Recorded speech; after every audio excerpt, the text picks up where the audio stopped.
খুলনার পাইকগাছার নগর শ্রীরামপুরে Zia primary health care সেন্টারের উদ্যোগে দিনব্যাপী চক্ষু চিকিৎসা এবং স্থানীয় অপারেশন ক্যাম্প অনুষ্ঠিত হয়েছে। বাংলাদেশ সংবাদ সংস্থা বাসুসের চেয়ারম্যান এবং দৈনিক ইত্তেফাকের যুগ্ম সম্পাদক আনোয়ার আদ্দিনের সার্বিক তত্ত্বাবধানে ক্যাম্পে 2 সহস্রাধিক মানুষকে বিনামূল্যে চক্ষু চিকিৎসা সেবা দেওয়া হয়।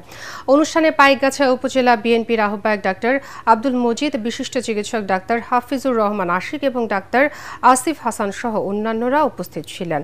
ব্র্যাকো খুলনা বিএনএসবি চক্ষু হাসপাতালের বিশেষজ্ঞ ডাক্তার নার্সদের সমন্বয়ে গঠিত 12 জনের একটি মেডিকেল টিম চক্ষু চিকিৎসা ক্যাম্পে অংশ নেয়। সামাজিক দায়বদ্ধতার অংশ হিসেবে সাধারণ মানুষের জন্য এই ক্যাম্পের আয়োজন করা হয় বলে জানিয়েছেন বাসুসের চেয়ারম্যান আনোয়ার আদ্দিন। এই এলাকায় পরিবেশগত কারণে চোখের সমস্যা বেশি হচ্ছে। তার অন্যতম প্রধান কারণ হলো এখানকার আবহাওয়া অতিমাত্রায় লবণাক্ত।